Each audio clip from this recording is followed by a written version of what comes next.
જય શ્રી કૃષ્ણ, જય માતાજી ફ્રેન્ડ્સ. સાંજના સમયે અમે ગયા ભગવાન સ્વામિનારાયણના મંદિરે.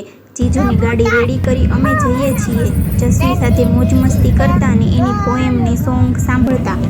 એ એટલું ક્યુટ બોલે છે, આપણને થાય સાંભળ્યા જ કરે. વળી રસ્તામાં ગાડીને એનર્જી આપવી પડી. તો ફાઇનલી અમે પહોંચી ગયા મંદિરે. મંદિરમાં પહોંચતા જ જસ્વીબેન તો દોડીને ગયા. ત્યાં ભગવાનના ચરણ ચિહ્ન છે ને તેના પર પાણીના ફુવારા થાય એવી રીતના ગોઠવેલું છે. તો જસ્વીને એમ કે પાણીમાં ફિશી છે, એને તો દ્વારકામાં ફિશને ખવડાવવાની ને રમાડવાની બહુ મજા આવી હતી. અહીંયા પણ એને પાણીમાં ફુવારાથી રમવામાં બહુ મજા આવી ગઈ.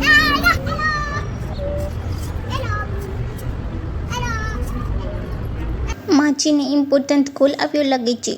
પછી હું પણ પહોંચી ગઈ ફોટોગ્રાફી કરાવવા. ઉપર ચડ્યા તો દર્શન ખુલવાની હજુ વાર હતી. તો થોડી વાર ત્યાં બહાર બેઠા. ત્યાં એક છોકરો અવાજ કરતો હતો ને દોડતો હતો. તો જસ્વી ખીજાય છે એને, શાંતિ રાખ, શાંતિથી બેસી જા. ને પોતે મમ્મીના પગને ઝૂલો બનાવી ઝૂલવાનું ચાલુ કર્યું. થોડી વાર એવું બધું રમીને પછી પ્રદક્ષિણા કરી. ત્યાં દર્શન ખુલી ગયા. જો મસ્ત ઘનશ્યામ મહારાજ ને લક્ષ્મીનારાયણ છે, તમે પણ દર્શન કરી લ્યો. દર્શન કરી અમે નીકળતા હતા તો જસ્વી તો પાછી પહેલાં પાણી જોઈને રમવા લાગી. એને પરાણે નીચે ઉતારી. એને ત્યાંથી આવવું નહોતું, હજી રમવું હતું. અંધારું થવા આવ્યું હતું ને ભૂખ પણ લાગી હતી. તો રસ્તામાં મારી ફેવરિટ પપ્પુભાઈની પાણીપુરી ખાધી. અહીંનો ટેસ્ટ બહુ જ મસ્ત છે. બરોડામાં કોણે ખાધી છે પપ્પુભાઈની પાણીપુરી?